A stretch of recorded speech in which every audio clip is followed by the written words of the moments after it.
Hi, magandang araw po sa inyong lahat. Kamusta po kayo? Kami po dito sa isla, dito po sa aming probinsya ay weather lang ang aming panahon dito. Madalas ditong maulan, minsan lang magpakita ang haring araw. Madalas maalon ang dagat, kaya naman pagka ganitong maalon ang dagat ay sa bukid kami nagsisipuntahan. Ayan, bali po nakabakasyon tayo dito sa Bicol.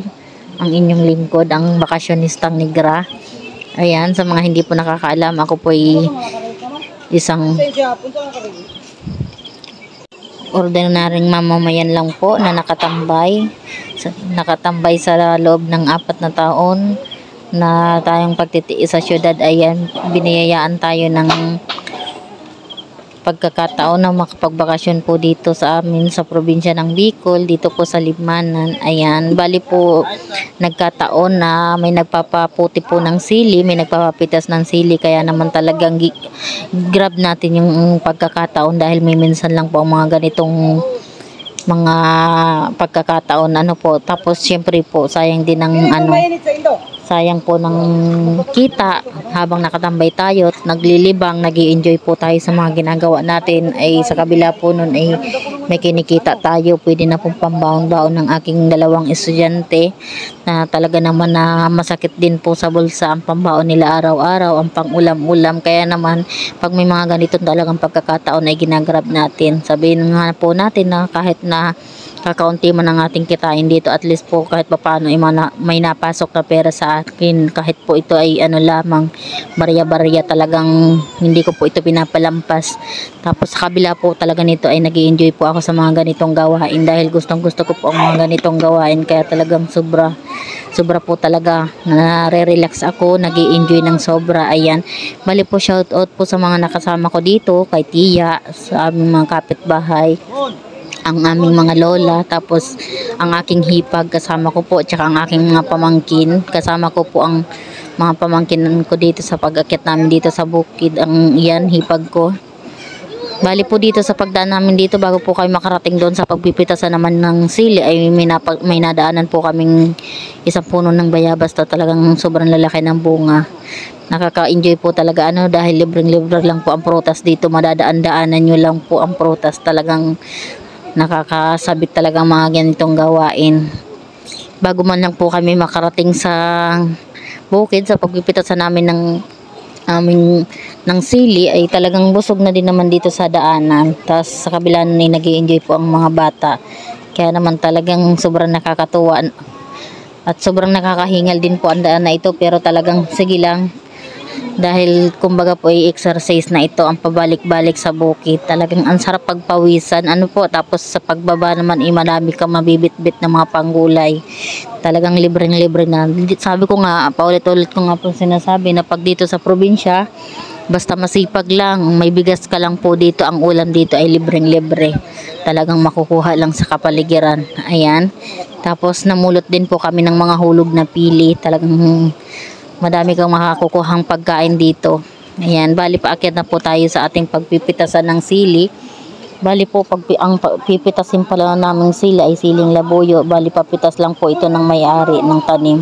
Bali per kilo po ang kuhaan nito sa amin. Talaga namang pinagtiyagaan talaga namin dahil malaking bagay na din po ang maibabayad nito sa amin. Talagang pambaon na ng aking mga anak.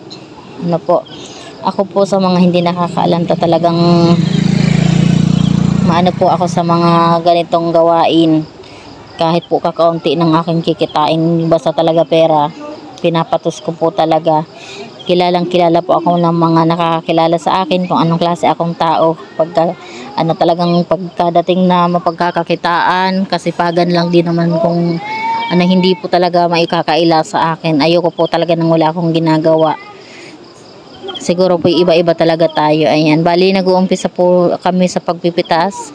Inumpisahan na namin habang hindi pa masyadong maaraw, dahil pag talagang nagpakita na si Haring Araw ay mahirap na talagang kalaban si Haring Araw.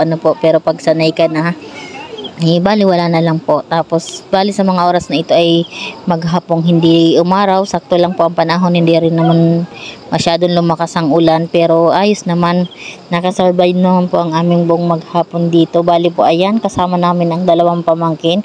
Sa mga nanonood po, ayan, bali po sanay na ang mga bata na ito sa bukid dahil ang mga magulang po nito, kasama ang kapatid ko, ay palagi na po yung kasama sa bukid, kaya sanay na po yung dalawang bata na yan. Talagang halos yan na po ang kinalakihan nila. Bali, shout out po. Kamusta po sa inyong lahat, sa mga kapareho ko pong mga single mom, mga kapareho ko pong mga rakitera, ayan. Kamusta po sa inyong lahat, ayan. Bali, comment down po kung magkapareho tayo ng hilig, ng pagiging masipag o ng ano pa man, na basta mapagkakakitaan ay talagang pinapasok. Gaano man po kahirap ang buhay para sa mga kapareho ko na talagang sulong kumakayod o may katulong pa man, talagang tibayan lang po natin ang ating loob palagi. Huwag po tayong magpapatalo sa kahirapan. Talagang susuungin po natin ang lahat ng hirap, lahat ng pagtitiis po ay talagang yayakapin natin para lang po sa ating mga pamilya, lalo na po sa ating mga anak na nagsisipag-aral, na talagang kailangan ng mga panggastos, no, lagi.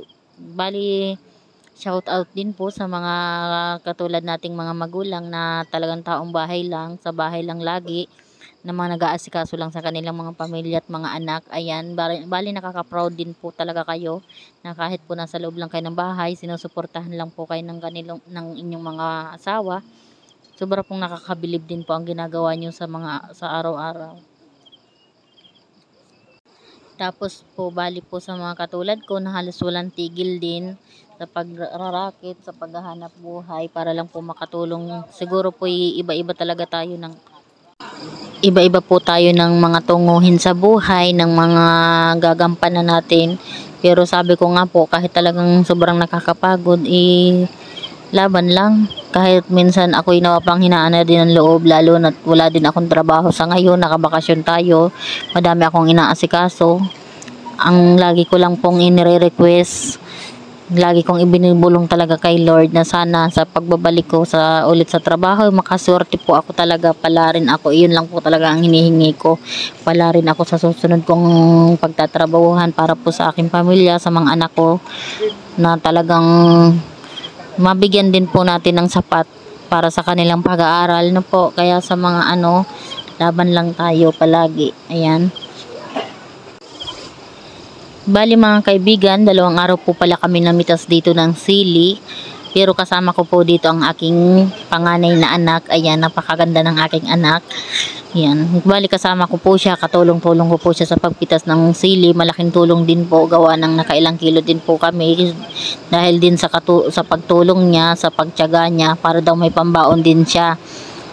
Tapos talagang proud naman ako sa mga anak ko na ganito, kahit na talagang mahirap na gawain, kaya naman makipagsabayan para din po sa pambaon nila. Hindi ko naman po pinahihintulutan, pero talagang gusto niya din po talagang sumama. Nagpresenta din siya na tutulong din daw siya para makarami kami at para daw marami siyang mabaon, silang dalawang magkapatid.